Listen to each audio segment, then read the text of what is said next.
नमस्कार, सुस्वागतम, वेलकम, अभिनंदन। मैं हूं आपके साथ आपकी अपनी होसन दोस्त डॉक्टर वायरा। दिन दुगनी रात चौगनी करो, तरक्की खूब, जीवन में सुखी रहो, की हाल चाल है सोने, खूब खुश रहें, मस्त रहें, बिंदास रहें। 11 मार्च और मार्च अगर देखा जाए तो विक्रम संवत 2081 का हिंदू कैलेंडर का आखिरी महीना है। अब हमारा 30 मार्च से नववर्ष शुरू होने जा रहा है। अब हम 11 मार्च को ऐसा क्या खास करने वाले हैं? गोविंद द्वादशी है। गोविंद द्वादशी क्या होती है, अपनी इस पूरी रील में, अपनी पूरी इस वीडियो में मैं आपको बताऊंगी। चलिए, गोविंद द्वादशी की अगर बात की जाए, गोविंद द्वादशी का महत्व है कि श्री हरि जगत के पालक करता और जगत के उद्धार करता, जगत का इनके बिना जीवन में एक क्षण हम नहीं जी सकते। ध्यान करने वाले, वैकुंठ के द्वार, इस समस्त सृष्टि की रचना करने वाले ब्रह्मा जी कहते हैं, पालन करता है विष्णु जी और संहार करते हैं भगवान शिव। इन त्रिदेवों की दृष्टि से, इन 3 देवों से की वजह से ये सृष्टि जो है अपने आप में चल रही है, लेकिन इन सबके अपने अलग अलग रोल हैं।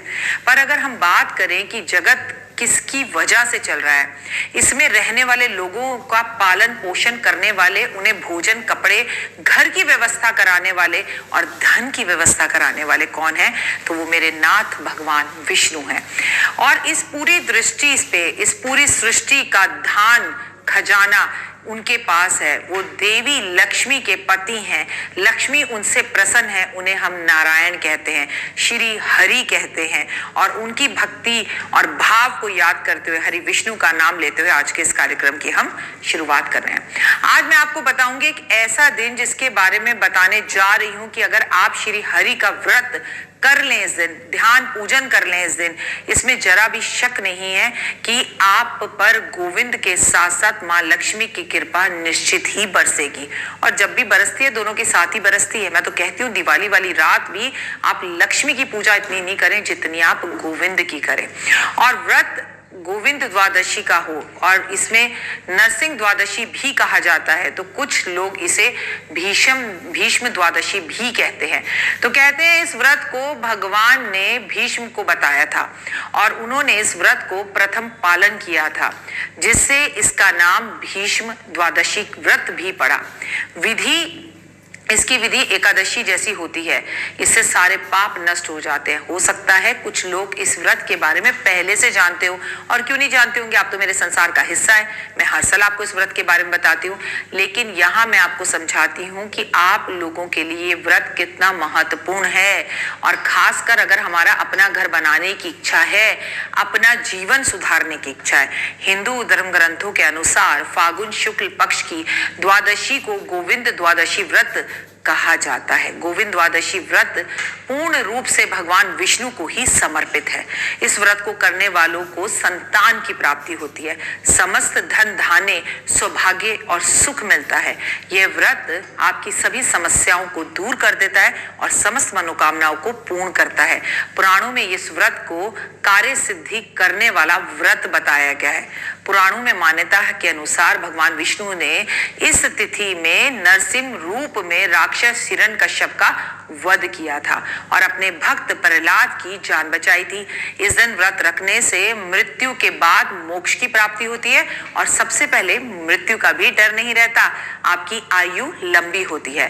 कहते हैं द्वादशी तिथि के दिन देवता भगवान विष्णु को समर्पित है, इसलिए द्वादशी की तिथि पर श्री हरि की उपासना श्रेष्ठ मानी जाती है। पुराणों के अनुसार द्वापर युग में, महाभारत युग के दौरान श्री कृष्ण के मांगने पर बालक बर्बरी ने इस दिन अपने शीश का दान किया था, जिन्हें आज आप खाटू श्याम के नाम से जानते हैं। कलयुग में उन्हें शीश का दानी यानी कि बाबा खाटू श्याम के रूप में पूजा जाता है। सोचिए कितना बड़ा दिन है। खाटू श्याम के मंदिर में फागुन शुक्ल के पक्ष में बड़े मेले का आयोजन किया जाता है, जिससे देश के कोने कोने से श्रद्धालु आते हैं। लोगों की मान्यता है कि यहाँ आकर श्याम जी के दर्शन करने से सभी कष्ट मिट जाते हैं और समस्त मनोकामनाएं पूर्ण होती हैं। इस दिन आप पूरी जगन्नाथ मंदिर में, द्वारकाधीश मंदिर में, तिरुपति बालाजी के मंदिर में, वेंकटेश स्वामी के मंदिर में धूमधाम से उत्सव मनाए जाते हैं। यानी कि भगवान कृष्ण और विष्णु के सभी मंदिरों में ये त्योहार मनाया जाता है। यानी कि कुल मिलाकर जहां पर गोविंद द्वादशी के त्योहार देश में अलग अलग मंदिरों में बड़े धूमधाम से मनाए जाते हैं। तो फिर मैं और आप अपने YouTube पर अपने संसार के साथ ये त्योहार क्यों नहीं मनाएंगे? बिल्कुल मनाएंगे। अब मैं आपको बताऊंगी गोविंद द्वादशी कब है और इसकी पूजा का मुहूर्त क्या है। गोविंद द्वादशी 11 मार्च के दिन है और सबसे ज्यादा मुझे खुशी इस बात की है कि इस दिन मंगलवार है। कहते हैं द्वादशी की तिथि जो है आरंभ हो रही है 10 मार्च को सुबह 7:45 से और द्वादशी की तिथि समाप्त हो रही है 11 मार्च को सुबह 8:14 से। लेकिन 11 मार्च को हम ब्रह्म मुहूर्त से और ऐसा मानते हैं कि उदया तिथि से 11 मार्च को बनाएंगे। अब गोविंद द्वादशी की पूजा अभिजीत मुहूर्त जो है वो दोपहर को 12 बजे पड़ रहा है 11 मार्च को। जो लोग गोविंद द्वादशी का व्रत रखना चाहते हैं और वो पहली बार इस व्रत को रख रहे हैं तो आपको पूजा कैसे करनी है समझ लीजिए। और अगर आप पहले से भी जानते हैं तो भी इस चीज को समझना जरूरी है। पूजा के लिए स्नान आदि से निर्वृत्त होकर साफ सुथरे कपड़े पहने और कोशिश करें कि आप पीले रंग के कपड़े पहने और ईशान कोण में उत्तर पूर्व दिशा की तरफ कोने को साफ कर वहां बैठे। और अगर आपका पहले से वहां पर मंदिर है तो हुए और वहां पर आप एक कोने में गाय के गोबर को से लीप ले या उसका एक उपला रख ले और अब आप 8 पंखुड़ियों वाला कमल दल बना ले। और कमल दल अगर आपको बनाना नहीं आता या आपके घर में नहीं है जगह तो आप प्लेट में बना ले और उसके बीचों बीच आप कलश की स्थापना करें। कलश के ऊपर आप जो है चावल भरें, पूरा ऊपर तक पानी नहीं भरना है इसमें। और इसे चावल भरकर इन चावलों के ऊपर भगवान नरसिंह की प्रतिमा या भगवान विष्णु और लक्ष्मी की प्रतिमा है तो वो रखकर गाय के घी का दिया जलाए। सबसे पहले हो सके तो पंचामृत से आप भगवान का स्नान करें या उनके ऊपर पंचामृत का सिर्फ एक पान के पत्ते से छिड़काव करें। चंदन, कपूर, रोली, तुलसी दल, फूल, फल, माला और महीने में जो मीठे मीठे फल आए हुए हैं भगवान को भेंट स्वरूप अर्पण करें, धूप आदि चढ़ाएं और नरसिंह भगवान का मंत्र पढ़ें। हो सके तो नरसिंह चालीसा पढ़ें। गोविंद द्वादशी वाले दिन भगवान विष्णु की पूजा की जाती है, उनके नामों को लिया जा सकता है। हो सकता है तो इस दिन आप विष्णु सहस्त्र नाम का पाठ जरूर करें। इस व्रत का पूजा सदाचार, शुद्ध आचार्य विचार पवित्र रहे और द्वादशी के दिन किसी का बुरा ना करें, पूरा दिन भूखे रहे और शाम को एक समय का भोजन आप जरूर खाएं। इससे आपकी सभी मनोकामनाएं पूर्ण होंगी और आपको लाइफ के अंदर सक्सेस मिलेगी। कहते हैं इस दिन जो भी व्रत रखता है कलयुग के अंदर सभी पापों का नाश हो जाता है। शास्त्रों में गोविंद द्वादशी से जुड़ी पौराणिक कथाएं भी बहुत सारी मिलती हैं और कहते हैं कि इनको सुनने मात्र से आपके कष्ट और तकलीफें दूर हो जाती हैं और जीवन में आपको सुख समृद्धि मिलती है, गुस्सा कम होता है, लक्ष्मी जी की असीम कृपा होती है। चलिए आप व्रत नहीं भी रख पाए तो मैं आपको कहूंगी कि इस दिन आप प्लीज मंदिर जाकर भगवान विष्णु और माँ लक्ष्मी के कपड़े वस्त्र जो है वो उन्हें अर्पण जरूर करें। कहते हैं कि अगर गोविंद द्वादशी वाले दिन आप कुछ उपाय कर लें तो आपके जीवन की सभी परेशानियां दूर हो जाती हैं। अगर कुंडली में बृहस्पति कमजोर है तो आपको ये व्रत जरूर करना चाहिए। और कुंवारी कन्याओं को अगर विवाह में दिक्कत हो रही है, मन पढ़ाई में नहीं लग रहा स्टूडेंट्स का, तो आपको भगवान विष्णु को तुलसी दल अर्पण करना चाहिए। जैसी भी समस्या क्यों ना हो उसका निजात मिलेगा। अगर आप फाइनेंशियली कंडीशंस ठीक नहीं है तो इस दिन आपको कुछ ना कुछ दान करना चाहिए जिसमें चावल जरूर होने चाहिए और आपको पीले चावल बनाकर आज के दिन तुलसी की पूजा भी जरूर करनी चाहिए।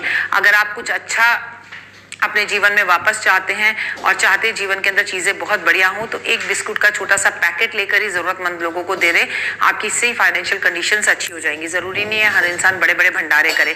अगर आप इस दिन रात्रि जागरण कर भजन कीर्तन कर सकते हैं तो जरूर करें। इस दिन आप अपने घर के अंदर अगर भगवान खाटू श्याम की चौकी कर सकते हैं तो जरूर करें। अगर आपकी कुंडली में गुरु दोष है और कहीं ना कहीं गुरु आपका परेशान कर रहा है तो इस दिन हल्दी की माला बनाकर आप भगवान विष्णु को अर्पण कर जरूर आए। अगर आपके घर में दरिद्रता हो गई है और आप दरिद्रता को दूर करना चाहते हैं तो घर के मंदिर को साफ सुथरा कर पीले वस्त्र धारण कर पूजा अर्चना करें और पूरे घर में पीली सरसों अर्पण जरूर करें और विष्णु सहस्त्र नाम का पाठ करें। आर्थिक दिक्कतों से अगर आपको झेलना पड़ रहा है तो नहाने के पानी में एक चुटकी हल्दी डालकर ओम नमो भगवते वासुदेवा का जाप इस दिन जरूर करें। अगर आप बहुत ज्यादा परेशान हैं, लोग आपको परेशान कर रहे हैं, समाज में आपका अपमान हो रहा है तो आपको ज्यादा कुछ नहीं करना। ये व्रत रखकर माँ को एक कमल का, महालक्ष्मी को एक कमल का पुष्प अर्पण जरूर करें। इस दिन आपको बेहद ज्यादा जरूरी है कि 4 मुखी दिया माँ लक्ष्मी के मंदिर में जरूर अर्पण करना। कमल गट्टी की एक माला जो है वो भी आपको भगवान विष्णु और लक्ष्मी जी को अर्पण करनी है। फिलहाल मुझे दीजिए इजाजत। अपना और अपनों का रखिए बहुत खास ख्याल। आपका दिन शुभ और मंगल में हो। परमपिता परमात्मा की असीम कृपा आप पर बनी रहे।